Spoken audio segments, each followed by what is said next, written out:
The Appalachian Trail is roughly 2,200 miles long.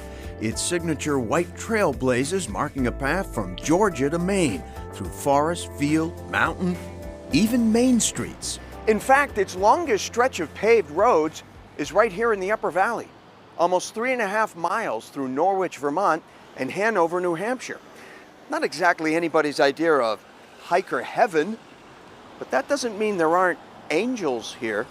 Come on in and get out of that terrible weather. Nice to meet you. Greg Cook has been welcoming perfect strangers into his home for years. He's what's known as a trail angel. The hiker bathroom, which is for hikers only. I take a maximum of 3 hikers per night because of the size of my house. I usually take around 100 to 115 per season. A social worker and hiker himself, Cook knows how hard it can be for through hikers on the Appalachian Trail, or AT.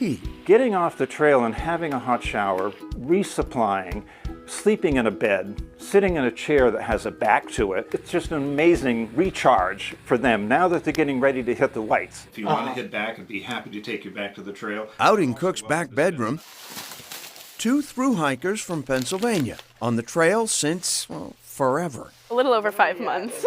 They offer only their trail names. No tobacco? And Trooper. The Hanover-Norwich area is known up and down the AT for its hospitality. Cook is one of about 20 homeowners in the local Trail Angel network who offer free lodging to through hikers. It's the best thing. It's really great, yeah. Warm shower, you don't want to get out. You just want to stay in there for hours. Cook snaps photos of his many guests and creates a memory book every year, a chronicle of friendship freely given. When I was working a lot, sometimes I get a call at 4 o'clock in the afternoon and I think, oh geez, I don't know if I've got the energy to go pick them up, take them to the grocery store, have them in the kitchen all evening making dinner. But I look back at that day and I said, I'm glad I did that. Anything that I put into it, I get more back.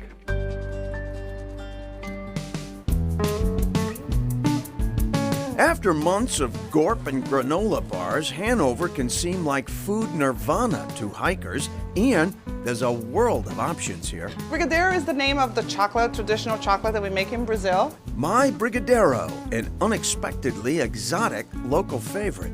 These handmade, devastatingly dense chocolate truffles are made fresh daily. Owner, Paula Alexandrescu. What you see now, you're not gonna see it tomorrow. It's like kids here make cupcakes. We grew up making brigadeiros.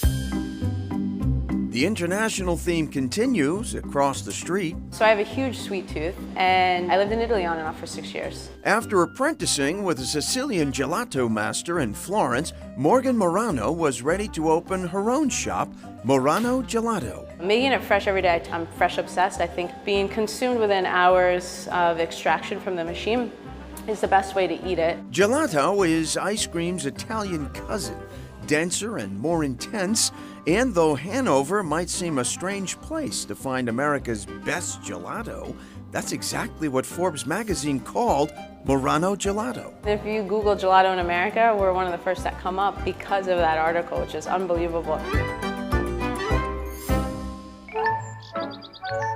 One of the best ways to enjoy the Upper Valley is from above. Years ago, Chronicle went floating with balloonist Brian Boland of Post Mills, Vermont. Weather has, alas, grounded us this time around.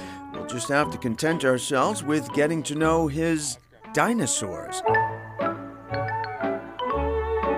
See, it all started when the old barn collapsed. One guy came in one day and he says, "When do you light the fire?" And I looked at the pile and I said, "That's not a burn pile anymore. Those are dinosaur bones." With some help from the local community, a prehistoric creature rose up from the ground. Soon, babies followed. All that was missing, a formal name. And this guy pulls in, gets out of his car, he throws his arms up in the air and he goes, "My God, it's a Vermontosaurus!" Everybody who was working on it stopped for a second, looked at each other and said, "That's what it is." And that forever became the name.